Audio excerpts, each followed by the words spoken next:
블랙홀로 유입되는 물질이 주변을 회전합니다. 물질이 이렇게 막 돌면서 빨아먹히는 거예요. 추잡하게. 이렇게. 네, 맞아. 추잡하게. 와, 진짜 똑같다 블랙홀이랑. 자, 그럼 뭐 2부 가실까요? 가시죠. 네. 제목을 바꿔요. 짐투부 속 과학으로. 오히려 메인 강의를 앞에 들으니까 난 더 좋은데요? 아, 그래요? 네. 왜냐면은 메인 강의를 듣기 전에 이미 우리가 너덜너덜해져 있었잖아. 몸풀기에서. 너 완전 다리까지 풀려버려가지고. 아무래도 좀 지식이 하루에 또 눈이 풀려 막. 하루에 받아들일 수 있는 양이 있는데. 눈이 풀렸는데 이제 본 강의가 시작이 돼. 아. 근데 이 역으로 하니까 좋은데요? 그러니까. 네. 몸풀기는 그리고 사실 이게 그 옴니버스라서 괜찮지 않나. 이게 진짜 침투부 맞춤형 프로그램이라고 좀 생각이 들거든요. 아, 네. 아, 그쵸. 제가 좀 약간 자부심이 있는데 과학을 좋아하는 사람 중에 이 정도로 침착맨을 분석하는 사람은 없다. 맞아. 요거는 제가 좀 자부심 있어요. 네. 제가 개인 방송에서 나왔던 어떤 과학적인 거리들을 모아서 그거를 재밌게 풀어낸다는 게 이제 그거라서 이제 아예 정기 프로그램으로 좀 적용을 시키려고 하는 겁니다. 네. 그러니까요. 아니 별게다 자부심이냐 이러지 마세요. 자부심입니다. 제가 더 자부심이죠. 저 정말 자부심입니다. 바꿔줘? 바꿔줬어? 바꿔줬어? 주호민 작가님도 대단하다고 한번 해주세요. 호민 형님은 뭐 너무너무 대단하시죠. 뭐 엎드려 잘 바뀌냐고! 해주세요. 대단한 분이에요. 네. 자, 가시죠. 일단은 짜잔. 이거 너무 좋은 건데. 네. 한번 읽어주시죠. 이제 궤도님 다음 몸풀기 배출할 거 추가합니다. 이번에 궁수자리 A 블랙홀 사진이 찍혔다는데 인류 역사상 2번째 블랙홀 촬영 성공이라고 하더라고요. 이참에 몸풀기로 블랙홀 과학 부탁드립니다. 항상 방장 참교육 감사드립니다. 감사합니다. 이게 너무나도 위대한 성과입니다. 이거 뭐 제대로 하면 당연히 2시간 넘고 저희 채널에서도 했기 때문에 꽤 시간이 걸리는데 일단 핵심만 좀 짚어 넘어가려고. 왜냐면은 이 내용을 다 이해하기보다 그냥 이 성과 자체가 익숙해지면 돼요. 그리고 이거 자체를 처음 듣는 분들이 계시거든요. 그렇기 때문에 이거는 제가 좀 보여드릴게요. 일단 역사상 첫 번째 블랙홀 촬영은 혹시 알고 계세요? 뭐아니요? 몰라요. 이게 이제 처녀자리 은하단 쪽에 있는 M87 블랙홀, M87에 있는 중심에 있는 블랙홀의 그림자를 찍은 게 있어요. 블랙홀의 그림자요? 네네. 태양 질량은 62억 배짜리. 네, 그게 있는데 요거를 찍는 게 보통 일이 아니에요. 일단은 그 블랙홀이라는 거가 역사상 첫 번째 처녀자리 은하단 쪽 블랙홀을 찍기 전까지 존재하던 세상의 모든 블랙홀 이미지 전부 다 그냥 그림이에요. 다 상상이에요? 네, 뭐 블랙홀이 합쳐지는 그림도 있고 예전에 중력파 때 나온 그림도 다 상상이에요. 나 속인 거야? 네, 다 상상이에요. 말 안 해줬네. 그림이라고 말 안 해줬네. 다 그림이에요. 한 번도 제대로 보여준 적 없어요. 빛을 흡수해서 못 찍나? 그쵸. 빛까지 빨려 들어가기 때문에. 근데 빛을 흡수해도 이번에 찍은 것도 블랙홀을 찍은 건 아니에요. 블랙홀의 그림자를 찍은 거예요. 근데 그게 왜 그림자냐? 좀 이런 이야기를 제가 드리려고 하거든요. 블랙홀. 일단은 이 블랙홀을 찍은 거 자체가 얘네들을 썼어요. 전파망원경이요? 네, 전파망원경이에요. 네. 모두의 힘을 모아! 그쵸. 거죠. 근데 이것만으로도 어렵기 때문에 지구의 자전을 이용해서 얘네들이 위치를 바꾸잖아요. 그 바뀌는 위치를 이용해가지고 굉장히 촘촘하게 관측했습니다. 촘촘하게 찍은 데이터들을 모아서 데이터 처리를 한 건데 그 관측된 결과가 5페타바이트 정도가 됐었어요. 이때 그 첫 번째 블랙홀을 찍을 때 5페타? 영화 250만 편 정도 들어가는 용량이거든요. 그래서 이거를 찍고 나서 250만 편. 각 관측소에서 데이터로다가 보내야 되잖아요. 웹하드 같은 걸로. 웹하드로 보내도 수십 년이 걸려요. 그럼 어떻게 해요? 그래가지고 도저히 이거를 보낼 수가 없겠다 싶어가지고 각 관측소에서 하드디스크를 모아서 이거를 항공편으로 취합을 합니다. 속도 때문에. 그래서 이제 이렇게 모인 게 0.5톤의 하드디스크를 모아요. 뭐 특별한 하드디스크를 쓴 줄 알았는데 기존에 기성품을 썼네요. 그냥 기성품 하드디스크를 썼는데 이거를 0.5톤을 모아가지고 데이터 처리를 한 거예요. 웅장하다 진짜 웅장해. 그래서 2019년 4월 10일에 드디어 관측 결과를 발표합니다. 지구로부터 5,500만 광년 떨어진 곳에서 바로 거대 질량 블랙홀의 그림자가 수초로 찍어지죠. 이거구나. 이게 굉장히 무겁고 굉장히 안정적이라 밝기가 비교적 천천히 변하고 천구의 적도 가까이에 존재를 해요. 적도 근처라는 말은 남반구에서도 보이고 북반구에서도 보이고 그러다 보니까 남반구, 북반구 동시 관측이 가능하니까 지구 전역에 전파망을 쓸 수 있었다. 그래서 이제 어떻게 하냐면 간섭계를 이용하는 건데 쉽게 말해서 우리가 이 퍼즐 조각이라고 보시면 돼요. 이게 굉장히 왜곡된 설명입니다. 지구 크기의 여러 곳에 있는 망원경들이 다 조각조각 난 그 정보를 모은다고 쳐요. 근데 얘네들이 지구 전역에서 이제 모으니까 실제로 지구만한 크기의 망원경으로 조각을 모은 거랑 비슷한 효과를 준다는 거죠. 여기 호주에도 있고 여기도 그쵸.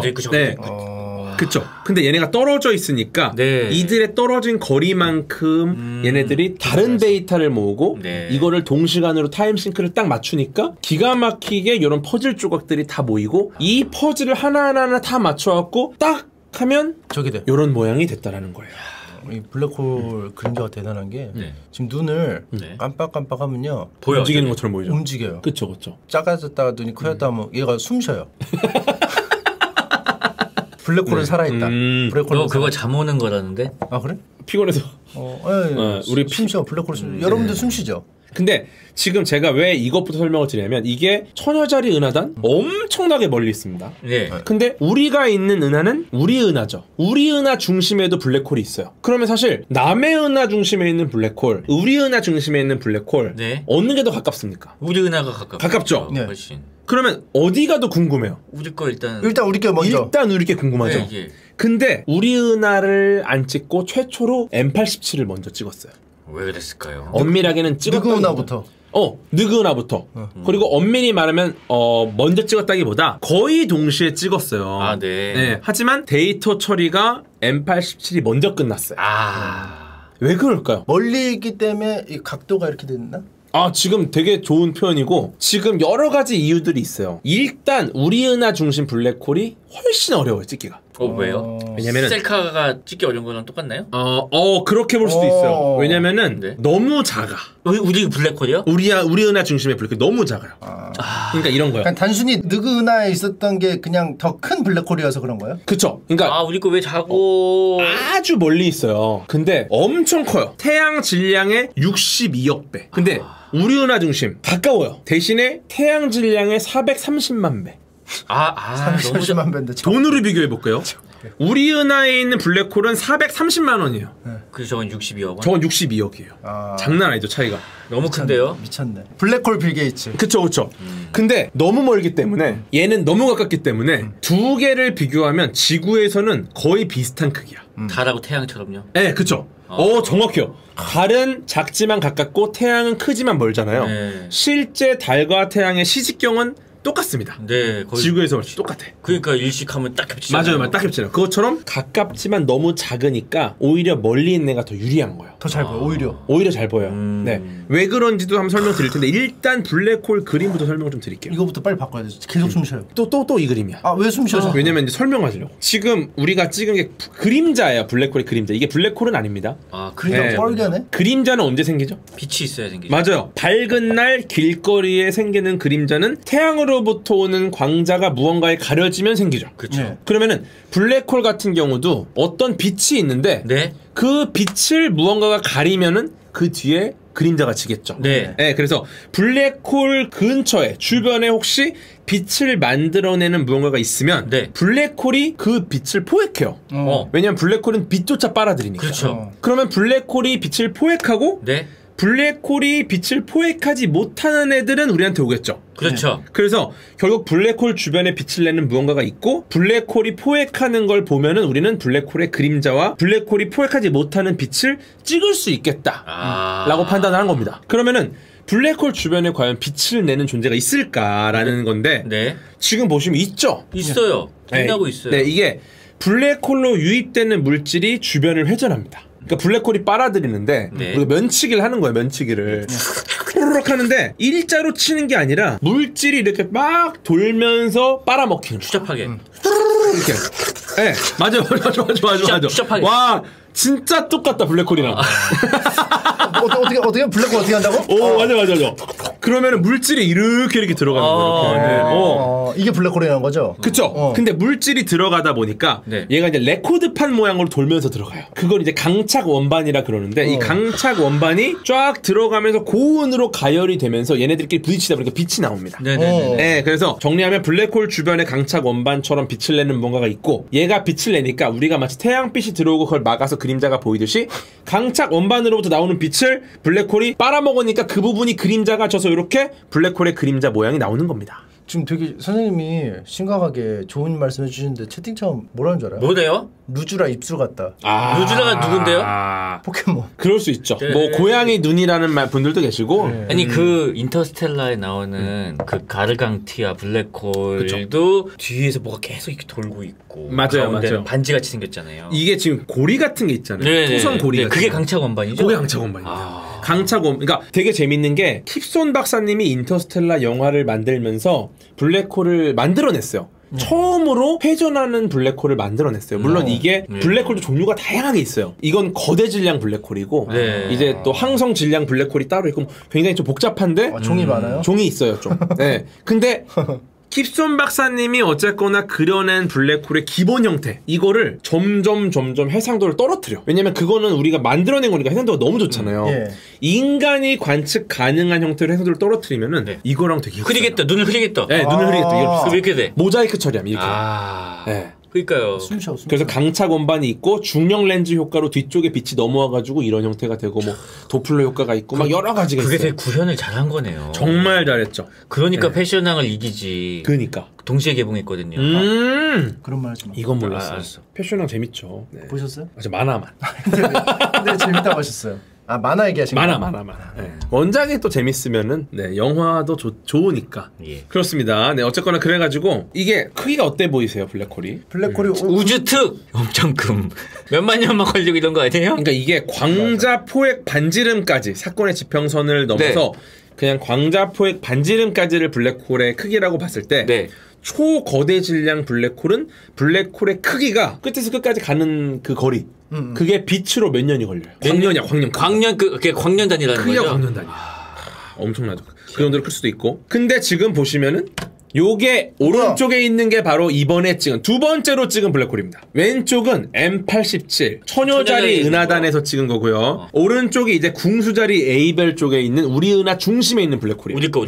뭔가 비슷해요. 비슷하죠. 그러니까 굉장히 재밌는 게 이 두 가지가 비슷하다. 그런데도 이 두 가지가 차이가 있다. 이걸 통해서 과학자들이 굉장히 많은 걸 지금 알아내는 과정입니다. 재밌는 건 둘 다 어쨌거나 도넛 모양이에요. 지금 날 쳐다보고 있는 것 같아. 눈 같아요, 둘 다. 그쵸, 엄청나죠. 그리고 샌드홈. 지금 이 둘 차이가 있는 이유가 일단은 왼쪽에 있는 M87은 굉장히 거대한 블랙홀이 멀리 있어요. 우리가 봤을 때는 크기는 똑같아. 근데 무거운 블랙홀이라는 말은 얘가 변함이 없어요. 우리가 관측하는 동안 크게 변함이 없어. 근데 우리 궁수자리 A별 우리 은하 중심에 있는 블랙홀은 가깝잖아요. 지구에서 다 크기는 똑같아. 근데 가깝기 때문에 얘가 또 가볍기 때문에 얘가 빨리 변해요.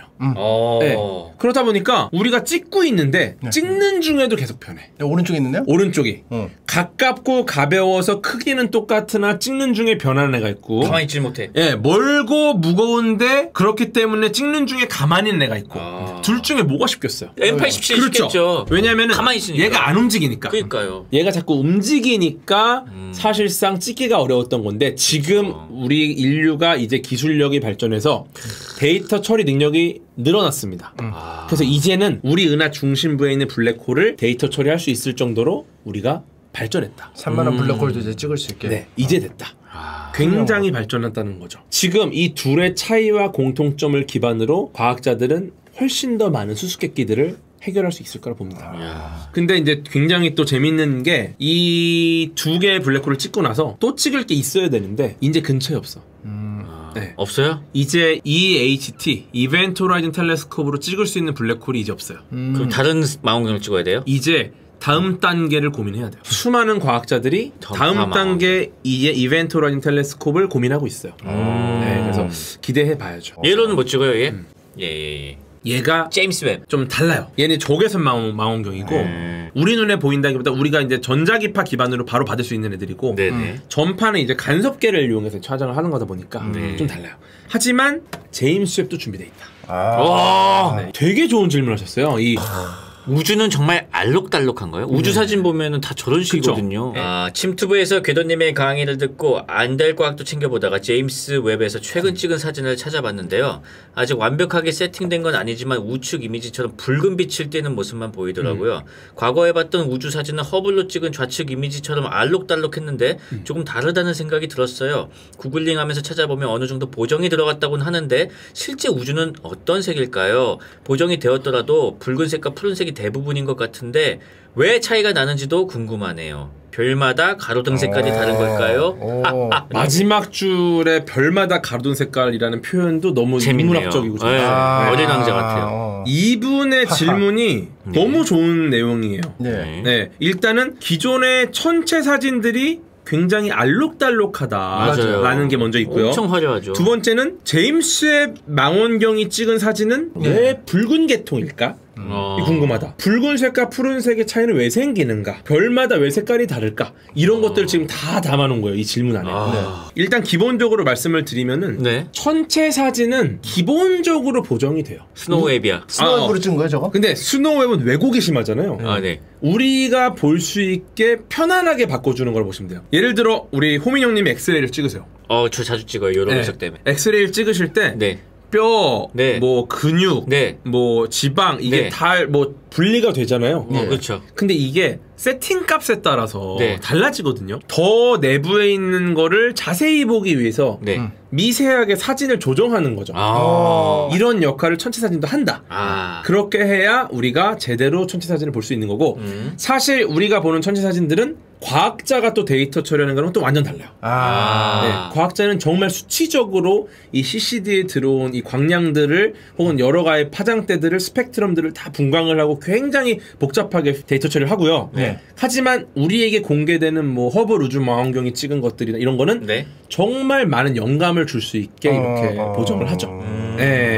저거는 그러면 뭐 어떤 조작을 한 게 아니고 그 수치를 이게 다르게 입력을 했기 때문에 저렇게 나온 거죠. 그렇죠. 그리고 이제 뭐 온도가 어떻고 뭐 여러 가지 뭐 암흑 물질 같은 건 실제 눈에 보이지도 않는데 밀도 차로 다 우리가 구분할 수 있게 색을 주기도 하고.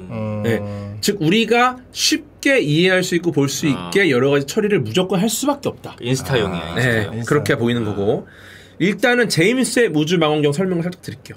요렇게 생겼어요. 여기 있다. 벌집 피자. 요거 너무 귀여워. 제임스 웹. 색상도 Beyond Infinity. 무한을 향해서.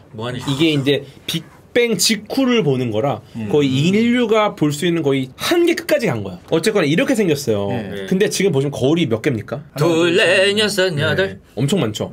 그래서 지금 이렇게 나와. 이게 지금 여러 개를 찍은 게 아니라 은하예요, 저 다? 하나를 찍은 거야, 하나를. 하나를 초점을 놓고 찍은 거예요. 그냥 찍은 거예요, 그냥? 근데 왜 이렇게 나오냐면 거울이 많으니까 쉽게 말해 거울 하나당 하나씩 찍힌 거예요. 그럼 거울 하나만 달지. 왜 이렇게 달았냐면 거울이 커지면 커질수록 멀리 잘 찍힙니다.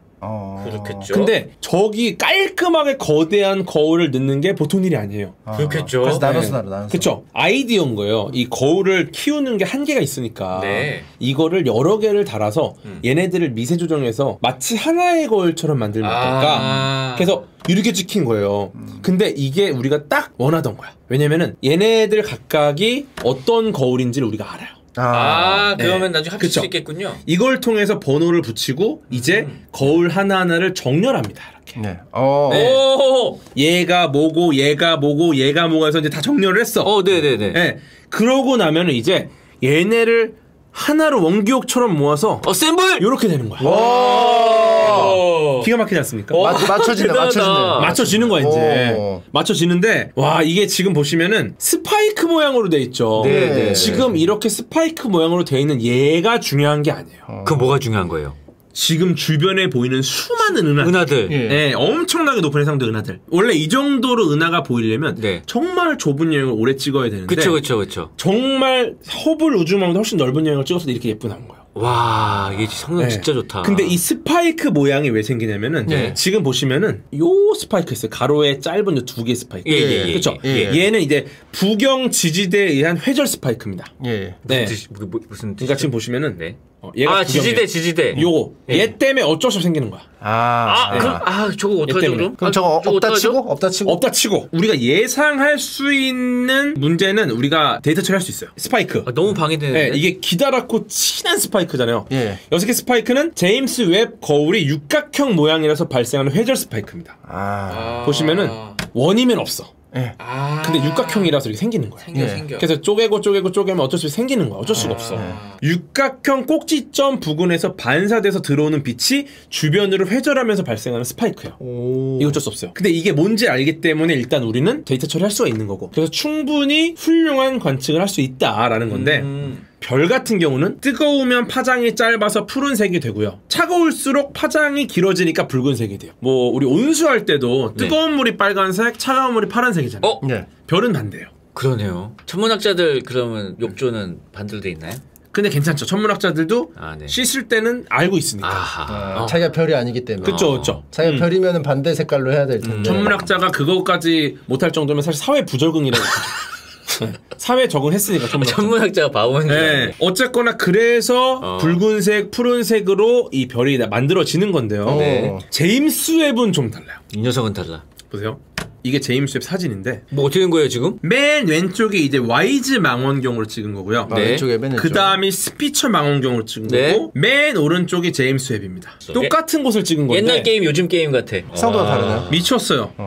스피처 같은 경우도 이게 2020년까지 죽어라 달린 친구예요. 얘가 목표가 원래 6년이었어요. 2003년에 발사했거든요. 돌려보니까 너무 잘해. 고장이 안 나. 6년 목표인데 16년을 돌렸어요. 그러니까 정말 죽을 때까지 일했어. 죽여줘. 정말 혹사했어. 근데 스피처가 딱 데이터 보냈을 때 과학자들, 천문학자들 미쳤어요. 거의 눈을 감고 있다 뜬 느낌이다. 그러니까 저거에 비해서 이게 더 좋으니까. 그쵸. 그런데 이걸 보니까 제임스 웹을 오른쪽을 보니까 스피처가 화질이 구져. 허망해. 화질구지야. 그 정도로 지금 제임스 웹이 클래스가 다른 거예요. 말도 안 되는 차이네요. 엄청나. 아예 안 보이던 게 보이는 거예요 지금. 그러니까. 난리가 난 거고. 근데 지금 보시면은 싹 다 붉은색입니다. 그렇습니다. 온도가 낮군요. 그쵸. 그렇게 볼 수 있는데 제임스 웹은 이제 적외선 영역을 촬영해요. 적외선. 그러다 보니까 엄밀히 말하면은 이제 뭐 뜨겁고 차갑고의 비교라기보다 그러네요. 일부러 붉은색 필터를 끼워서 촬영을 한 겁니다. 이건 뭐냐면 좀 더 명확하게 별과 배경을 구분하려고. 그래서 앞으로도 아마 제임스 웹 우주망원경은 붉은색 필터로 촬영해서 깔끔하게 구분할 가능성이 있죠. 저건 또 나중에 그 허블이 찍은 예쁜 사진들처럼 또 그렇게 색이 돼서 나올 수도 있겠네요. 그럴 가능성도 있고, 이제 허블이 찍은 거랑도 같이 놓고서 같이 볼 수도 있고. 근데 진짜 기존 망원경이 찍었던 거에서는 아예 없던 게 지금 나와요. 이 말이 뭐냐면은 우리가 이런 거야. 이 방에서 갑자기 안경 하나 딱 썼더니 저쪽에 막 고양이 막 기어다니고 있어. 평소에 아예 안 보이던 거. 커신도 보여. 그러니까 보고 있어. 할머니 앉아 있어. 안 보이던 게 지금 보인다는 거는 우리가 이제 전혀 새로운 거를 연구할 수 있다는 겁니다. 해상도가 올라가니까 다 보이는 거야 이제. 그래갖고 이것 때문에 뭐 외계 생명체, 외계 행성 찾고 뭐 우주의 시작 막 미션들이 막 아이디어가 막 넘쳐나요. 우리 이거 보겠다 저거 보겠다 난리가 나고. 저 그때 질문이 하나 있습니다. 허블도 그렇고 제임스 웹도 어쨌든 망원경은 지금 한 대가 떠 있는 거잖아. 근데 천문학자들은 많고 내가 보고 싶은 게 다 다르잖아요. 그럼 어떻게 뭐 줄 서 봅니다. 이거 100원짜리 이렇게 올려놓고 기다리나요? 너무 좋은 질문입니다. 이거 관통. 이거는 평범한 사람이 할 수 없는 질문이에요. 우주에 관심이 있는 거예요. 망원경도 그렇고 이 우주 망원경도 그렇고 보고 싶은 게 다 다르잖아요. 제안서를 받아요. 모든 국가의 수많은 천재들이 연구팀에서 제안서를 내요. 우리는 이때 이걸 찍어야 된다. 왜냐? 사유가 막 있어. 우린 이걸 해야 된다. 그러면은 딱 놓고서 이제 결정을 하는 거죠. 이거 맞아 이건 중요해 하고 이렇게. 또 이거는 또 나라마다 들어간 돈이나 뭐 지분이나 뭐 이런 것도 있고 뭐 심지어 돈을 내서 하는 경우도 막 여러 가지 복잡한 게 있는데 기본적으로 제안서를 평가해서 아마 이 제안서가 인류를 위해 훨씬 공헌할 수 있는 연구가 나올 것 같다. 정말 좋은 논문이 나올 것 같다. 네. 그러면 이제 우선권을 주는 거죠. 나는 처음에 질문하시길래 뭔 멍청한 질문을 하지? 오픈런 아니야? 아니요 이거 정말 먼저 달려가서 먼저 한 사람이 아니요 정말 신중한. 왜냐면 이것도 아무나 이렇게 제어를 할 수는 없으니까. 저희 안될각에서 다룬 제임스 웹이 이제 그 제안서들까지 다 설명한 게 있어요. 그래서 이제 조금 더 그런 거 궁금한 거는 한번 보시면 좋을 것 같고 이게 아마 올해 내내 나올 거예요. 올해 내내 우리한테 충격을 줄 거예요. 심지어 뭐 정말 재미로 하는 얘기지만 외계인 찍히는 거 아니냐 뭐 이런 얘기하는 분들도 계세요. 정말 재밌는 얘기지만 찍히기라도 하면 난리 나네요. 난리 나죠. 진짜 우주 함성 같은 거 하나 찍혔으면 좋겠다. 우주 함성. 갑자기 뜬금없이 네. 그 다음 질문이 또 있습니다. 네. 요게 사실은 이 물리학자들 사이에서 이슈가 좀 됐어요. 이 제목 보면 가슴 난다고 숨이 안 쉬어지실까요? 너에게 가는 속도 493km per h가 없군요. 그러니까요. 네, 이게 요 댓글에 그런 것도 달려있더라고. 궤도가 이거 보고 TV 박살냈다. 아, 어떻게 박살 내셨나요? 보고 어땠어요? 아니 근데 저는 이렇게 생각해요. 네. 드라마 제목에 과학적인 단위가 들어가 있지 않습니까? 네. 속도라는 그 개념도 들어가 있고 네. 킬로미터도 들어가 있고 이런 거는 과학계 입장에서는 감사하게 생각을 해야 한다고 봐요. 네. 이거 그냥 제 소신 발언입니다. 소신 발언. 네네. 이런 예술적 허용을 과학계에서 비난한다면은 앞으로 이 예술계에서는 이런 걸 안 쓸 가능성이 높지 이걸 피드백 받아서 다음에 더 잘 써봐야겠다라고 하진 않을 거예요. 이걸 비난하는 사람이 있어요? 근데 물론 농담으로 하신 분도 계신데 아니 농담 아니 진지하게 하신 분도 계세요. 진지하게? 네, 아쉽다 슬프다 뭐 이런 이야기들도 있고 정말 위트 있게 재밌게 풀어낸 분도 계시고 진지하게 어떤 물리학자님께서는 나는 이게 좋으니까 네. 자꾸 SNS에다 이거에 대한 문제라고 하지 마라 이런 분도 계시고 지겹구나. 네. 근데 저는 개인적으로 이런 시도 자체를 박수를 쳐줘야 된다. 그래서 이제 제가 하는 일은 뭡니까? 결국 과학 커뮤니케이션 아니겠습니까? 네네. 이 작가분들, PD분들께서 네. 과연 왜 이렇게 적었을까에 대한 의미를 부여해 드릴 수 있겠죠. 네, 이분들의 그 발상을 제가 좀 집어드리면서 일종의 치유하는, 힐링하는. 네네. 네. 그래서 보시면은 속도. 네. 너희 가는 속도 493km. 엄밀히 말하면 속도라는 단위는 거리를 시간으로 나눠야 됩니다. 그렇죠. 그렇죠. 네. 뒤에 per sec, per hour 이런 게 들어가죠. 그렇죠. 네. 근데 지금 속도를 거리를 해놨어요. 이게 시간이나 거리가 없이 속도라는 말 쓸 수가 없어요. 근데 재밌는 거는 우주에 굉장히 재밌는 단위가 하나 있습니다. 어떤 단위죠? 광년. 그렇죠. 1 광년이 뭐죠? 빛이 1년 동안 가는 거리죠. 그쵸. 빛이 1년 동안 가는 거리. 광년이라는 거는 거리 단위예요. 네. 근데 빛이 1년 동안 가는 거리예요. 빛의 속도. 초속 30만 킬로미터라는 개념을 네. 이 거리라는 단위가 갖고 있어요. 네. 이 말은 뭐다? 광년이라는 거리 단위는 빛의 속도를 포함한 단위다.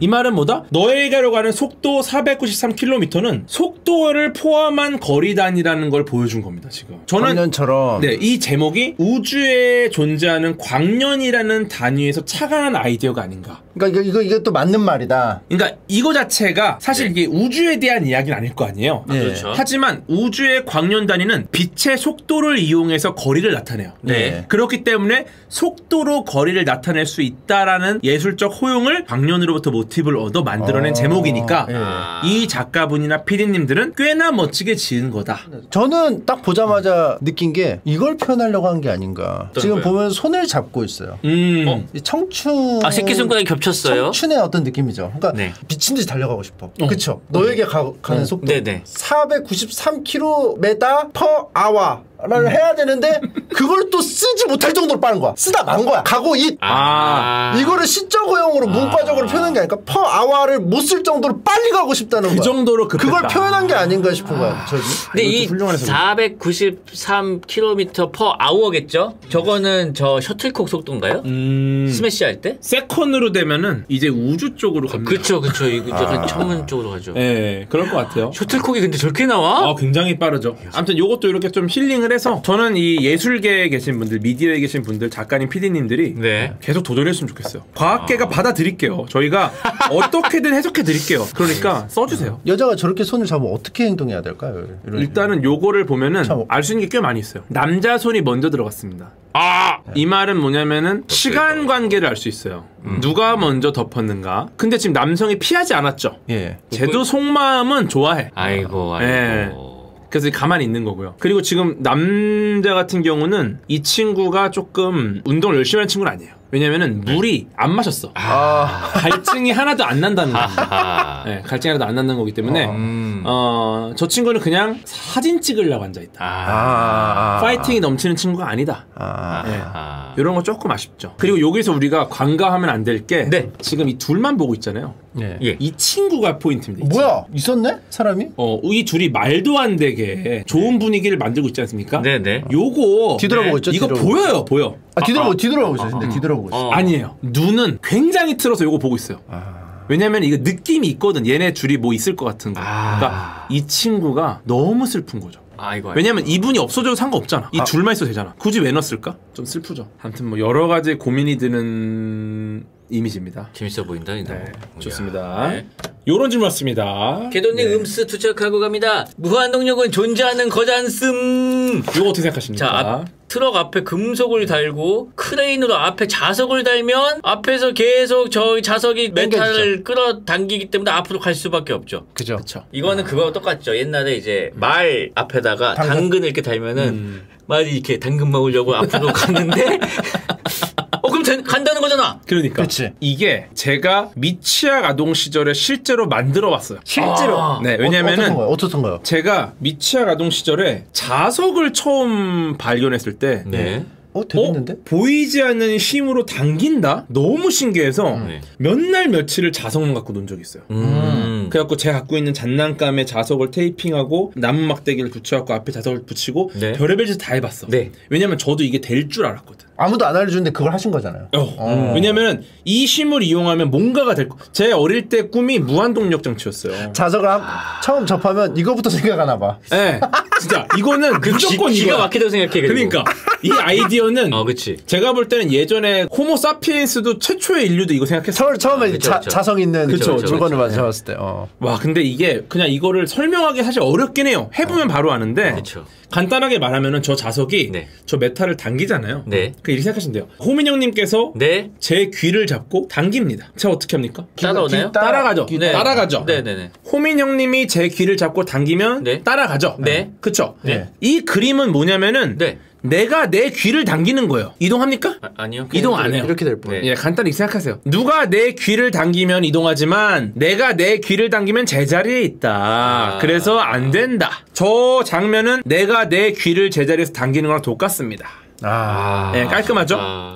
그냥 자석이 메탈에 갖다 붙거나 저 대가 부러지면서 붙거나 그냥 저 상태로 가만히 있거나 개세게 하면 이게 부러질 뿐이겠죠. 부러질 뿐이죠. 근데 저는 가끔 저희 집이 엄청 언덕길이잖아요. 거기 올라갈 때 애들이 막 힘들어하잖아. 그러면은 얘들아 엉덩이를 잡고 밀어. 그러면은 내 엉덩이를 사실 이거 같은 거잖아요. 근데 이건 도움이 돼. 이거 도움 되죠. 근데 허리가 힘을 내서 막 올라가. 이게 자세가 구려가지고 부끄러워서 올라가요. 아니 허리가 하중이 많은데 여기 손을 받쳐주면 확실히 편하지. 요거는 실제로 업그레이드가 이제 신발 벗고 가는 거. 발이 아파서 빨리 올라가고요. 알몸으로 가는 거. 부끄러워서 훨씬 빨리 올라가고. 저는 산에 있잖아요. 산에 있잖아요. 이 자석이 이렇게 반복. 그래서 차가 올라가잖아요. 한번 끌어줘. 그래가지고 이쪽까지 보내고 다시 이쪽으로 가고 풀어주고 땡겨주고 보내주고. 카트라이더처럼? 근데 무조건 저 자석이 움직이는데 들어가는 동력보다 땡기는데 들어가는 게 더 계속 구간마다 눈 오면 못 올라가거든. 근데 그냥 저게 땡겨주려면 에너지를 써야 되잖아. 놔주는 건 또 어떻게 놔주냐고요. 자석을 꺼. 자석을 끄는 전자석을 써. 전자석으로. 전자석 꺼. 전자석 써야 돼. 쭉 해주고 여기다가 꺼주고 다시 하고 또 땡기고 끄고 하고 끄고. 그냥 바닥에 열선을 까는 게 낫지 눈만 녹이면 되는데. 그냥 에스컬레이터 같은 컨베이어 벨트 깔아가지고 그냥 컨베이어 벨트 아니라 뭐라 그러더라고. 근데 이게 시각적으로 간지나잖아요. 그렇긴 하죠. 폭력적이잖아. 무서워요. 근데 저게 그렇게 유의미한 힘을 낼 정도로 강한 자석이면은 웬만한 건 다 달라붙을 것 같아요. 내 핸드폰도 막 고장나고 그럴 것 같은데. 자동차를 땡길 정도면. 그래서 나중에 한번 해보시면 좋아요. 이런 연구기관에 대한 거는 소영님하고 한번 해봐도 괜찮아요. 왜냐면 이게 상상력을 자극해. 저는 침착맨님의 이런 활동 자체가 저는 굉장히 좋다고 봅니다. 그리고 오늘의 이제 하이라이트 나옵니다. 켄타우루스. 켄타우루스. 요거 침착맨이니까 정말 재밌게 봤어요. 아 이거는 사실상 침착맨님 접근 방법도 너무 좋았고 근데 제가 좀 일반적인 접근 방법 아닌가요? 아 굉장히 과학적인 접근 방법. 일반적이요? 네. 너무 뻔한 접근 방법. 생식기 네. 얘기했죠. 네, 너무너무 좋은 접근 방법이었고 그리고 생식기 얘기가 나온 것조차도 굉장히 합리적인 선택이었다. 근데 빠진 부분이 있었어요. 약간 미싱 링크. 예를 들어 생식기 이야기가 나왔으면 네. 반드시 연결될 부분들이 있었거든요. 그게 뭐죠? 그런 게 빠졌어. 뭘까요? 제가 채워드리려고. 네네네네. 요거에서의 몸풀기가 따로 있어요. 아 여기서 또 한번 뭘 풀어요? 네, 바로 브라키오사우루스부터 시작해야 돼요. 넥타이맨 켄타우루스를 이해하기 위해서는 야 이거 난제인데? 브라키오사우루스의 넥타이 매는 법부터 시작해야 돼. 그러니까 난이도가 낮은 것부터 시작해서 단계적으로 밟아가야 우리가 명확하게 이해할 수 있다. 어렵네. 네, 요거부터 가야 됩니다. 예. 일단 브라키오사우루스 넥타이 매는 방법 어떻습니까? 제가 만약 만화가기 때문에 쟤네들을 의인화해서 그린다면 저는 오른쪽처럼 그립니다. 왜냐면 오른쪽. 아마 수트도 입힐 거예요. 근데 그런 모양을 만들려면 저기에 달려 있어야지 그 모양이 나오거든요. 야, 본능적인 이 작가님으로서의 선택 너무 훌륭합니다. 예. 보통 2번을 뽑죠. 왜냐하면은 예. 우리가 목이 네. 길이가 있어요. 그렇죠. 여기다 매지 않아. 그렇죠. 여기다 매지. 너무 좋아. 목 아래 부분에다 하기 때문에 네. 뭐 밑적이든 뭐든 그냥 애초에 목의 구조를 그냥 길게 늘렸을 때 맨 아래에다가 차기 때문에 이건 그냥 정답이 오른쪽일 수밖에 없다. 역시 합리적입니다. 두 분 다 역시 완벽해. 그냥 이거는 우리가 넥타이를 멜 때 아래쪽에 붙이지 위쪽에 붙이지 않습니다. 그렇습니다. 그래서 아래쪽에 붙인 오른쪽이 정답이다. 요거는 이제 정리가 되죠. 네. 딱 그냥 간단하게 생각해서 신입사원이 들어왔을 때 저 오른쪽 친구가 제대로 입은 것 같다는 느낌이 듭니다. 그냥. 왼쪽 브라키오사우루스 회식할 때. 회식할 때 저 친구 노래방에서 저런 건 인정. 이제 다음 단계 2단계 갑니다. 개 바지 문제. 이거 쉽지 않네. 이거는 이제 우리가 여러 가지 가치 판단과 과학적 사고를 해야 돼요. 개 바지 문제가 확실히 켄타우루스보다는 심플합니다. 이거는 진짜 쉽지 않은데요? 네, 이거 어떻게 생각하세요? 한번 논리적으로 한번 설명해 주시면. 요거는 제가 봤을 때는 1번이 맞다고 봅니다. 1번이 맞다. 네, 그 앞발이라고 그러잖아요. 발. 앞다리라고 한다. 발 위에 붙어 있는 건 뭐예요? 다리죠. 네. 앞다리, 뒷다리죠. 바지는 다리를 넣는 거기 때문에 그렇기 때문에 4개를 다 집어넣어야 된다. 그리고 실제로 개 옷도 이게 위에가 지금 뚫려서 그렇지 요렇게 매물이 돼가지고 요렇게 일체형으로 되는 게 많아요. 보편적인. 이런 것도 있긴 하지만 보통 이런 게 많아요. 저는 2번 같아요. 저는 오른쪽이 바지라고 한다면은 아무래도 걔도 이렇게 직립을 하잖아요. 가끔 이렇게 뭐 이렇게 하기도 하고 네? 가끔 이렇게 원래 이렇게 합니다. 그래서 나는 2번 같은데. 지금 심플하게 보면은 예를 들어 이 친구 둘이 화장실에 갔어요. 얘는 지퍼를 여기서부터 내려야 돼요. 얘는 지퍼를 요만큼 내려요. 그렇죠. 어느 게 더 정상적인 지퍼 내림이냐? 2번이죠. 요 2번. 네, 요걸 볼 수 있고. 엉덩이도 덮여 있어. 그쵸. 근데 이거는 사실 명확한 해법은 아니에요. 그러면은 제가 이거를 확실하게 풀어드릴게요. 우선 바지를 먼저 정의해야 됩니다. 우리가 지금 바지를 정의하지 않은 상태에서 바지 입히는 문제를 고민하니까 답이 안 나와. 바지란 무엇입니까? 하반신에 입는 옷 아니겠습니까? 정확합니다. 아랫도리에 입는 옷. 그렇다면 바지의 목적은 무엇입니까? 체온 보호도 해야 되고 뭐 여러 가지 그것도 보호도 해야 되고. 아랫도리에 가장 중요한 게 뭐가 있죠? 생식기 보호 아니겠습니까? 그렇죠. 결국은 아랫도리에 입는 옷. 이 말은 뭐냐? 무엇을 가릴 것이냐에 대한 문제. 그죠? 근데 이걸 봤을 때 엄밀히 말하면은 1번과 2번 왼쪽과 오른쪽 둘 다 가려요. 그러면은 동일 조건입니다. 그렇습니다. 아랫도리에 입는 옷, 생식기를 가린다. 과학에서는 이런 경우에 어떤 쪽을 선택하느냐? 이제는 이 닫힌 개가 아니라 훨씬 더 넓은 개를 봐야 돼요. 닫힌 개에서는 단순히 이 조건 두 가지가 만족하니까 둘 다 답이 되잖아요. 훨씬 더 넓은 개에서 보면 우리는 탄소 중립을 생각해야 돼요. 탄소 중립을 생각한다고. 여기서요? 탄소 중립 차원에서 무조건 재원을 덜 쓰는 쪽이 정답입니다. 천을 덜 쓰는 쪽이요? 그렇죠. 왜냐면은 바지를 이만큼을 더 만든다라는 거는 지구 측면에서 손실입니다. 최대한 재원을 적게 쓰는 형태가 과학적에서는 정답이다. 그렇습니다. 가성비를 따져야 된다는 거죠.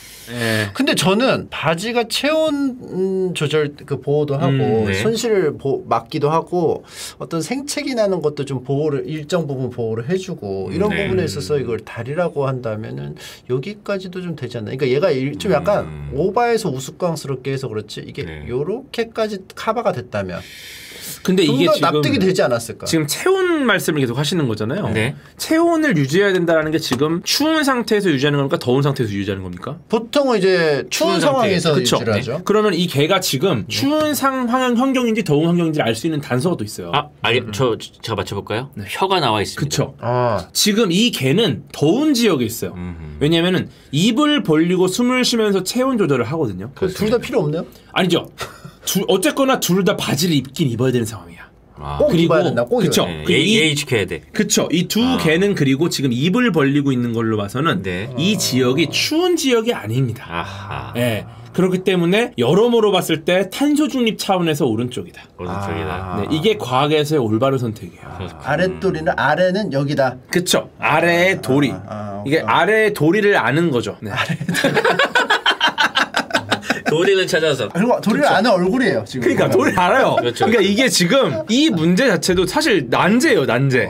근데 우리가 왜 지금 이 과정을 거치냐면 감옥의 도리를 진정한 난제가 있거든요. 이거는 지금 뭐 네, 가벼운 거야. 가벼운 거야. 쉬운 난이도, 네, 쉬운 난이도. 마지막 단계가 있어요. 뭐죠? 난제는 뭡니까? 요걸 가야 돼요. 그래. 이게 요즘에 또 다시 이게 또 힘들어. 이게 힘든데. 올라왔더라고. 이게 다시 올라왔어. 켄타우루스는 바지를 어떻게 입어야 하나? 야, 이게 그러면 같은 논리라면 2번 아니겠습니까? 지금 너무 좋은 접근인데. 네. 근데 일단 본체가 어떠세요? 붙어있어요, 이해가. 그러니까 어떠세요? 몇 번인가? 일단 전부 꼴배기시는데 4번 아니면 2번이 합리적으로 보이는데 지금 너무너무 훌륭한데 일단 여기에서 첫 번째 조건 앞에 우리가 이미 예습을 하지 않았습니까? 했죠. 이걸 써먹어야 돼요. 바지란 무엇이냐가 중요한 거죠. 그죠. 켄타우루스는 무엇을 가릴 것인가? 일단 우리가 오답부터 지워야 돼요. 탄소 중립 입장에서 1번, 4번은 아웃입니다. 천을 너무 많이 썼군요. 네, 이거부터가 이미 문제가 커. 네. 1번은 불편해 보여 심지어. 네. 일단 이렇게까지 쓸 필요 없어요. 4번은 이게 뭐 하는 짓이야? 근데 1번이 제일 야해 보여. 그렇죠. 1, 4번을 지우기 위해 우리가 개 문제에서 결론을 내린 거예요. 네, 그러면 이제 2, 3번입니다. 생식기가 어디 붙어 있냐도 좀 봐야 되고요. 이거 되게 중요한 문제거든요. 근데 생식기가 당연히 저 뒤쪽에 있는 거 아니겠습니까? 앞에 아니요. 지금 이 그림에서는 생식기를 굳이 그리지 않았다라고 판단해야 됩니다. 둘 다 없다고 하면 이 친구는 생식이 불가능한 상황이에요. 유전자를 다음으로 못 넘겨요. 생략했다고 봐야 된다. 예, 생략했다고 봐야 됩니다. 그러면 이제 우리가 결정해야 될 게 2번과 3번 둘 중에 하나는 올바른 아랫도리의 바지를 입었어요. 그러면은 어떻게 생각하세요? 제가 힌트를 다 드렸어요. 이제. 자, 보세요. 2번은요. 몸이 들어가는 구멍이 1개입니다. 3번은 몸이 들어가는 구멍이 2개예요. 인간 몸체가 나오는 구멍이 위쪽에 있고 말의 하반신이 나오는 구멍이 뒤로 또 있어. 저렇게 몸통이 2개가 들어가는 옷을 형태를 바지라고 할 수 있을까? 이것도 좋은 접근입니다. 저는 이거 그렇다기보다는 구조적으로 여기를 입냐 그렇죠. 여기를 입냐잖아요. 그렇죠. 이거는 구조적으로 얘를 세워보자고요. 세우면 그렇죠. 그렇죠. 예. 개처럼 이렇게 해봐. 세웠다. 재밌는 접근이에요. 좋아요. 재밌는 접근입니다. 그럼 얘는 이거죠. 그렇죠. 바지잖아. 구조적으로 하반신 아랫도리를 가리는 거라면 그렇죠. 얘는 중부야. 그렇죠. 중부라고. 곤충으로 치면 머리 가슴 배 같이. 그렇죠. 좋아요. 이것도 굉장히 좋은 접근. 그래서 얘가 이렇으면은 이렇게 된다는 거죠. 가운데가. 저건 사실 아랫도리가 아니라 중간도리다. 그래서 중간도리다. 중간도리야. 그래서 이게 아랫도리로 인정을 받게 된다면 예를 들어 이거를 많이 허용을 해서 이게 아랫도리이고 여기로 이어지는 뒤에 엉덩이부터 이어지는 거 혹이라고 봐야 된다. 그러면은 이거 아랫도리라고 인정해 줄 수 있다. 이거 바지라고 이것도 좋은 조건입니다. 그러니까 이걸 참시네요. 그치. 우리가 켄타우루스에서 아직 다 모르기 때문에 이게 나중에 혹이라고 밝혀졌다면 그러면 3번이지만 3번도 맞다. 일반적으로는 2번이다. 근데 이게 다 몸이라고 생각한다면 이건 중간돌이고 요게 아랫돌이다. 중간돌이. 아니 지금 볼 수 있는 거죠. 이런 접근 너무 좋아요. 근데 일단은 과학적으로 가봐야 되니까 이렇게 생각해 볼게요. 아랫도리를 가리는 옷이 바지입니다. 그렇죠? 그렇습니다. 아랫도리. 아랫도리에 굉장히 중요한 게 있어요. 생식기가 그쵸. 있죠. 그거를 가리는 옷이에요. 그러면은 여기서 우리는 그 진화의 한 장면을 목격할 수 있는 겁니다. 여기서요? 예. 일단은 3번 인간형의 아랫도리를 가렸어요. 네. 그쵸? 네. 그러면 반대로 추리하면 이 친구가 중요시하는 아랫도리는 인간형의 아랫도리입니다. 그쪽이죠. 그쵸? 네네. 그럼 뒤쪽의 아랫도리는 퇴화될 가능성도 있겠죠. 2번, 이 친구의 아랫도리는 이쪽이 존재해요. 네. 그럼 실제로 인간형의 아랫도리는 퇴화될 가능성이 있겠죠. 그럴 수 있죠. 지금 보여지는 부분은 다 퇴화했다고 보시는 거예요. 그러면은 이 우리의 진화론적 관점에서 보면은 보다 유리한 쪽이 살아남아요. 아, 그렇죠. 네. 그러면 인간형의 중요한 코어냐, 말형의 코어냐, 둘 중에 어느 게 더 생존에 유리한가? 생존에 유리한가? 어느 것이 더 그를 위대하게 만드는가? 그를 위대하게 만드는가? 네. 이거는 사실 이 포유류 대 포유류로 비교하면은 그냥 유리한 쪽이 정해져 있어요. 이거는 그냥 그 종의 한계로서 뭐 정해져 있어요. 유리한 쪽이. 네. 그렇기 때문에 진화 생물학적으로 성선택설에 따라서 2번이다. 그 이유는 유리해요, 생존에. 이게 설명을 더 이상 자세하게 드릴 수가 없는 점 양해를 부탁드리겠습니다. 공작 같은 경우 사실 이 화려한 날개가 생존에 굉장히 불리해요. 눈에 많이 띄죠. 네, 눈에 띄고 포식자한테 도망도 못 가고. 네네. 그런데 화려한 애들이 살아남았어. 왜냐? 화려한 애들이 선택받아요, 이성한테. 결국은 중요한 거거든요. 네, 생존에 불리할지언정 성선택을 통해 다음 단계로 넘어갈 수 있다는 거죠. 그래서 2번과 3번 중에 과연 어느 쪽이 더 유리한 선택을 받을지 네, 그거는 아마 각자의 선택이 아닐까. 네, 요렇게 좀 말씀드리고 싶습니다. 1번과 4번은 바로 도태되나요? 탄소 중립 때문에 안 돼요. 바로 도태돼. 네, 요거 탄소 중립 때문에. 야한 건 1번인데. 성선택설로 하면 1번도 섹시해요. 근데 이제 요렇게 가리는 애들이 마기꾼이죠. 막상 내려보면은 2번의 승리. 그러니까 많이라서 마기꾼이에요? 마기꾼. 네. 이게 상상력으로 만들어낸 아랫부분이잖아요. 그렇죠. 요거는 사실 마기꾼이다. 진짜 마기꾼이죠. 얘는 진짜 마기꾼. 이건 어때요? 4번 힘순진. 요거 있고 이제 좀 마무리로 갑니다. 네. 줄일 효녀 소영이죠? 네, 그 지난 시간에 침착맨님께서 그 소영이 질문을 주셨어요. 어떤 질문이었죠? 네, 그래갖고 소영이 질문을 제가 받고 너무 좋은 질문이라서 일단 소영의 질문을 들어보고 그 질문을 해결하는 시간을 마지막에 가져보도록 하겠습니다. 네, 알겠습니다. 그 스파크가 실제로 100만 볼트가 밖으로 방출될 때 나올까? 스파크가? 피카츄가 자기는 왜 전기가 안 통하지? 파이리가 입에서 불을 내뿜을 때 파이리 엄마 모심. 포장은 되지 않을까? 엄마 저 질문 받느라 모심. 그리고 포켓몬 세계에서는 왜 이다모 꼬리로 아마 밥 먹는 소리 들린 거 밥 먹을 때도 먹을까? 휴식 압수. 양성자의 정말이 양자가 만약 맞다면 그럼 왜 중자, 음자 이런 건 없지? 아 맞다, 음성자라는 건 없지. 그 쿼크였나? 그 쿼크가 접착제였을까? 아니면은 쿼크가 양성자, 중상자. 무슨 과학영지 대화 같아. 엄청나지 않습니까? 요거까지인데 지금 어떤 첫 번째 질문이 뭐였냐면 피카츄가 100만 볼트 때 스파크가 나온다. 스파크가 정말 100만 볼트 때 나올까? 스파크가 눈에 보일까? 그리고 이게 스파크가 외부에 보일 정도면 피해가 얼마나 될까? 눈에 보일까? 뭐 이런 질문을 한 거예요. 차근차근 갈게요. 스파크가 눈에 보일까? 이거는 스파크가 나오는 것도 중요하지만 제일 중요한 건 뭐냐면은 피카츄가 어쨌거나 전기를 공격을 하는 거잖아요. 전기가 통할 것인가가 사실 제일 중요해요. 피카츄가 100만 볼트 하면 어떻게 전기가 어떻게 나가죠? 이 볼에서 빨간색이 삐까삐까 찌지직 찌지직 나가는데 적한테 가는 거죠. 피카츄가 전기를 만들어내서 적한테 가는 그 사이에 뭐가 있습니까? 공기. 그렇죠. 여기서 중요한 거는 공기의 존재예요. 피카츄가 적까지 전기를 쏘는 그 사이에 공기라는 매질이 있다는 겁니다. 공기 타고 가는 거야? 예, 그렇죠. 근데 공기는 절연체예요. 공기는 전기가 통하지 않아요. 근데 일정 전압 이하일 때 그래요. 그걸 넘어서면 이 절연을 뛰어넘고 통하겠죠. 이걸 바로 공기의 절연 파괴 전압이라고 그래요. 절연 파괴 전압. 네. 그러니까 절연 상태를 파괴할 수 있는 전압의 기준이 어디인가.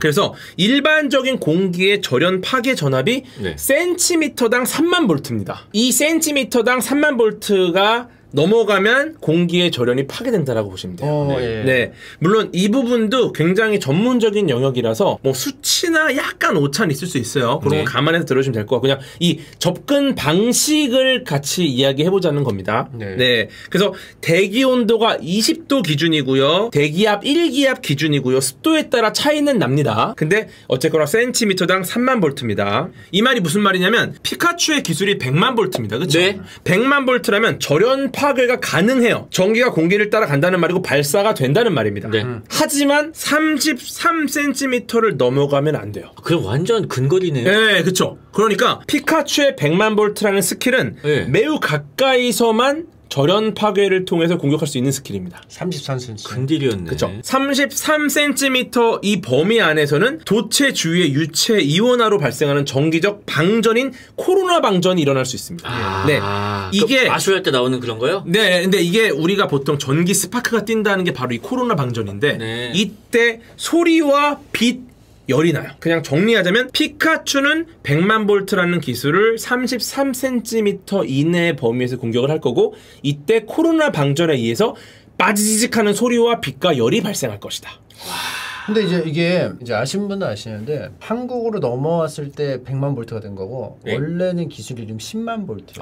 100배가 10배가 튀겨진 거예요? 그럼 3.3cm까지 간다는 거죠. 10만 볼트면 그죠? 완전 근딜인데? 정말 근딜이죠. 일본산 피카츄는 3.3cm. 써가지고 그런가? 한국산 피카츄는 33cm. 그죠. 일본산 피카츄는 거의 무선 충전기 수준이죠. 코앞에 대야지 따끔따끔 거린다는 거라서. K의 위험? 예. 일본 피카츄가 까무라치고. 그러니까요. 예. 이제 피카츄가 그럼 감전을 당하나 요걸 또 우리 소영님이 질문하셨어요. 시전자가 감전당하지 않는가? 네, 그러면서 이제 살모사 같은 거 살모사는 이제 독이 있지만 본인이 혀를 깨물어도 괜찮거든요. 일단 피카츄가 감전을 당하지 않을 거라고 보는데 피카츄가 이제 전기 절연체로 된 몸이라는 가정이 있어야 돼요. 절연에 굉장히 좋은 소재들이 많이 있어요. 그 중에 꽤 좋은 소재 중에 하나가 다이아몬드입니다. 사실 피카츄는 다이아몬드다라는 설정으로 가면은 지우가 버리지 않는 것도 이해가 돼요. 근데 이게 다이아몬드 개밥 주는 말랑말랑하잖아요. 그러니까 이게 애매한 거죠. 말랑한 다이아몬드일 수도 있다? 그건 불가능한 게 다이아몬드 소재지만 일부 그 관절들이 조금 어느 정도 뭐 이렇게 유연성이 있다라고 볼 수 있는 거고 어쨌거나 피카츄가 다이아몬드 소재라면 꽤 좋은 전기 절연체다. 아니면 다이아몬드가 박혀 있을 수도 있다. 뭐 여러 가지 또 해석이 가능하죠. 어떤 구조를 갖느냐에 따라서. 네, 그러니까 이거는 뭐 사실 과학적 해석이라기보다 다이아몬드가 굉장히 좋은 전기 절연체고 더 좋은 전기 절연체가 있을 수도 있겠다. 네, 이렇게 말씀을 좀 드리고 싶고 파이리는 입천장을 화상 입지 않을까? 그 화염 때문인데요. 리자몽 꼬리로 스테이크를 안 해 먹을까? 이런 질문들이 또 있었어요. 파이리나 리자몽 같은 경우는 단순히 뭐 열에 잘 견디는 소재로 돼 있다라고 하기에는 너무 불을 많이 써요. 그래서 아마도 이게 인공위성에도 열 제어 시스템이라는 게 있어요. 일부는 단열재를 쓰고 일부는 쿨링 시스템으로 쿨링을 시켜줘요. 이걸 통해서 이제 열을 버티는 거거든요. 이게 인공위성에도 들어가고 그러다 보니까 아마 훌륭한 열 제어 시스템을 갖추고 있을 가능성이 높다. 네네네. 열 제어 시스템으로 하고 직화구이는 맛있게 해먹을 것이다. 이렇게 봅니다. 그 파이리 꼬리에 불이 계속 붙어있거든요. 네네네. 그건 가능할까요? 계속 붙어있다? 계속 붙어있어요. 이게 실제로 설정이 꺼지면 죽어요. 이게 꺼지면 죽어요? 그 파이리 리자몽 리자드라는 생명체가 죽는다는 걸 의미해요. 그럼 계속 열량을 쓰고 있는 거네? 계속 이게 붙어 있어야 돼. 그런 개념인데 이게 가능은 할까요? 일단은 탈물질 발화점 이상의 온도 산소가 있어야 되는데 탈물질을 제외한 거는 문제가 없죠. 그러면은 꼬리 쪽에서 탈물질이 계속 공급이 된다라는 건데 특정한 방식으로 섭취하는 지방의 일부분을 계속 꼬리로 보내고 있다라고 치면은 가능하지 않을까? 기름이 계속 나오는 가스. 거나. 기름이든 가스 형태든 어쨌거나 연료를 생체적으로 계속 전달하고 있다. 방구일 수도 있고요. 이 정도로 말씀을 드리고 양성자의 준말이 양자라고 했을 때 일단 요거는 정확한 표현은 아닌데 음자는 왜 없지 음성자는 왜 없지 쿼크 양성자와 중성자 이런 표현을 했어요. 지금 제가 봤을 때는 소영님이 어디선가에서 들은 단어는 양성자일 것 같아요. 근데 단어는 틀렸으나 반대되는 개념을 스스로 제시한 상태입니다. 네. 그쵸? 보통 어디서 주워 들은 개념을 말할 때는 단어가 맞고 개념이 틀려요. 근데 지금 소영님은 단어는 틀렸는데 개념을 맞게 가져갈 수 있어요. 이 말은 뭐냐면 스스로 이 반대 개념을 도출했다라는 거거든요. 네. 그걸로 봤을 때는 굉장히 훌륭한 접근이다. 즉 양성자가 있으면 왜 반대되는 음성자는 없을까 한데 실제로 반양성자가 존재해요. 모든 입자는 반입자가 있습니다. 대신에 자연계에서 반입자의 존재 비율은 굉장히 낮다라는 거예요. 네. 어쨌거나 이 입자에 반대되는 반입자라는 개념을 본인이 혼자 생각했다라는 건 굉장히 대단한 거고요. 네. 두 번째 질문 가겠습니다. 질문을 많이 했네요. 아 질문이 이 녹음 파일 2개 꽤 많이 담겨있더라고요. 껍질이 얼마나 단단하면 껍질이 안 부서지지. 껍질을 탄산 칼슘으로 만들어져 있을 텐데 아니었나? 원래 거북이 등껍질 재질이 그게 아니었나? 굉장히 재밌는 질문들을 막 쏟아내죠. 저는 사실 이 질문 녹음 파일을 듣고 네. 무슨 말인지 몰랐어요. 작년에 나온 질문이었는데 까먹고 있다가 파일을 발견해서 보내드렸더니 알아들으시더라고요. 너무 좋아요. 근데 왜 제 딸 소리를 제가 못 알아듣고 귀도님이 어떻게 이 얘기를 어떻게 알아듣는지 일단 전 그게 제일 신기했어요. 아마 단어 자체가 네. 익숙하지가 않으니까 그런 걸 수 있고요. 이거는 이제 꼬부기가 진화해서 거북왕이 되면 하이드로 펌프를 배우는데 예. 하이드로 펌프를 쐈을 때 반동에 밀려나지 않을까? 라는 질문이 있어요. 그 소방차들 쏠 때 이렇게 밀려나는 거. 네네네, 그쵸. 네네. 이거는 펌프의 파괴력과 거북왕의 무게를 비교해야 되거든요. 네, 근데 저는 거북왕을 봤을 때 진짜 무거운 줄 알았어요. 근데 설정을 찾아봤더니 거북왕의 키가 1.6m. 네. 몸무게가 85.5kg이에요. 아 그러면 되게 다부진 소방관 체형인데? 그냥 다부진 소방관 체형이에요. 네. 네, 생각보다 너무 작은 거야. 100kg 이르지 않아요. 네. 근데 제가 좀 찾아봤더니 능숙한 소방관은 이 물대표를 혼자 쏘는 경우도 있어요. 네. 보통은 이제 2명이 2인 1조가 돼 쏘는 경우가 많고 네. 그러다 보니까 혼자 쏘는 경우가 없지 않기 때문에 현실적으로 충분히 밀려나지 않고 강력한 물대포를 쏠 수도 있겠다. 네. 네. 무게중심이 낮아가지고 그쵸. 더 잘 쏘겠는데요? 자세를 잘 잡으면. 네. 네. 그리고 두 번째 질문이 껍질이 얼마나 단단할까? 이 거북왕의 껍질에 대한 이야기입니다. 네. 이게 종류석, 탄산칼슘, 껍질 소재에 대한 여러 가지 이제 본인이 알고 있는 소재들을 제시한 거고요. 근데 이거는 거북이 등껍질은 갈비뼈와 각질로 구성되어 있어요. 갈비뼈라고요? 되게 재밌죠? 거북이의 등이잖아요. 갈비뼈가 네. 뒤로 넘어갔어요. 칼슘하고 뭐 키틴질 이런 건가요? 그러니까 뼈 소재랑 똑같다고 보시면 돼요. 네, 그래서 뼈가 변화한 연골 조직 사이사이가 이어져서 지금의 거북이 등껍질 형태가 된 거예요. 그게 갈비였다. 네, 이게 갈비뼈입니다. 그럼 이게 하나의 통이네요, 사실상. 그 그쵸, 갈비뼈 그쵸, 안으로 그쵸. 쏙 들어가는 거네요. 그쵸, 그쵸. 신기하다. 네. 처음 알았네. 그래서 오히려 갈비뼈가 안쪽에서 내장을 보호하고 겉에가 피부를 둘러싸야 되는데 거북이는 갈비뼈를 밖으로 빼서 안쪽을 이렇게 말랑말랑한 상태로 그냥 잡은 겁니다. 제가 지금 요 질문들을 보면서 든 생각은 일단은 우리 소영님이 굉장히 좋아하는 소재가 바로 포켓몬 아니겠습니까? 아, 예. 본인이 좋아하는 소재의 과학을 접목시켜서 굉장히 좋은 질문을 찾아냈어요. 내가 좋아하는 소재에서 과학을 접목시켜서 거기서 벌어지는 수많은 상상력들의 물리 법칙들이 과연 실제하는지를 본인이 끌어낸 거죠. 예. 네, 이거는 엄밀히 말하면은 돈 주고도 할 수 없는 경험입니다. 네, 이게 이러한 연습을 만약에 어떤 학원에서 시키잖아요. 네. 못 시켜요. 네가 좋아하는 걸 분석해서 거기서 과학적인 걸 끌어내 봐라. 이거는 학원에서 돈 주고도 할 수 없는 연습을 스스로 지금 하고 있는 겁니다. 과학적으로 지금 꼬시고 계신 건가요? 약간 이제 2대 궤도. 탐나는 인자인가요? 계승자? 2대 궤도. 그래서 이제 요런 명언 하나 가져왔습니다. 천재는 노력하는 자를 이길 수 없고 노력하는 자는 즐기는 자를 이길 수 없다. 지금 제가 볼 때 우리 소영이는 이미 즐기는 자다. 심지어 여기서 조금 더 나가면은 즐기는 천재예요. 그러면 진짜 누구도 이길 수 없는 상황인 건데 일반적으로 이런 상태가 되는 게 쉽진 않습니다. 그래서 이걸 잘 키워주셔야 되고 근데 여기다가 제가 한 줄을 좀 더 보태봤어요. 억지로라도 즐기면 최소한 지진 않는다. 억지랑 이게 억지인데? 어떻게 돼 이게 연결이 그러니까 어떻게 돼요? 억지로 즐기는 게 일단 일반적으로 즐기는 상태라는 건 정말 어려워요. 억지로 즐기는 게 근데 이거를 우리가 억지인데? 쟤는 천재인데 난 어떡하지? 쟤는 즐기는데 하지만 나도 즐겨라. 억지로 즐겨요. 이거 즐거운데 생각보다? 그러면 최소한 지진 않는다라는 겁니다. 어떻게든 억지로라도 즐기시는 여러분들 되기를 좀 소망하고 억지로 즐긴다. 네, 억지로 즐겨서 최소한 지진 마세요. 억질 최지. 그래갖고 이제 여기까지가 침투부 속 과학이고요. 굉장합니다. 진짜. 네, 이제 앞으로는 저희가 침투부 속 과학을 하거나 특강 할 겁니다. 웬만하면 금요일 날 올 계획입니다. 제가 이미 침착맨님과 이 상황을 협의하고 나서 한 내년 3월까지 일정을 넣어놨어요. 뭐 뒤에 있나? 없습니다. 이제 끝났습니다. 아이고 잘 들었습니다. 시간 괜찮지 않습니까? 기가 막힙니다. 합리적인 시간. 합리적입니다. 제가 오늘 너무 좋은 시간이었던 것 같아요. 여러분들도 즐거운 시간이었으면 좋았을 것 같고요. 물러갈까요? 네. 좋습니다. 후원 감사드리고요. 저희는 이만 물러가겠습니다. 다음 또 뵙겠습니다. 네, 다음에 또 뵙겠습니다. 아마 오늘 쌓일 몸풀기 음수도 기대가 많이 되니까요. 네, 열심히 쌓아주시고 저는 항상 보고 있습니다. 게시판을. 좋습니다. 안녕. 그리고 되게 좋은 주제 추천이 하나 있었어가지고 남양 특집 재밌겠다. 이야 초자연 딱 봐도 연산. 재밌겠다. 딱 봐도. 이거 제가 진짜 하고 싶어요.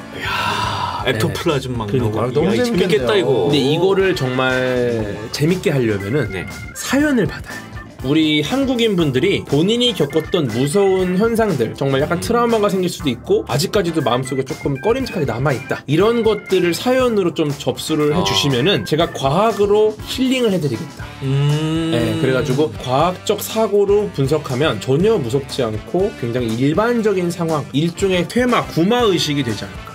네, 그래서 이거는 제가 폼을 해서 한번 해보도록 하겠습니다. 그래서 제가 요거는 가장 더울 때 하는 게 좋으니까 너무 좋죠. 뭐 한 7월 8월 이쯤에 가장 더워서 이제 열대야일 때 새벽에 같이 무서운 얘기 듣고 과학으로 힐링하고 요런 과정을 겪으면서 시원했다 더웠다, 시원했다 더웠다, 오싹했다 더웠다, 요거를 한번 좀 하면 어떨까 이렇게 생각하면서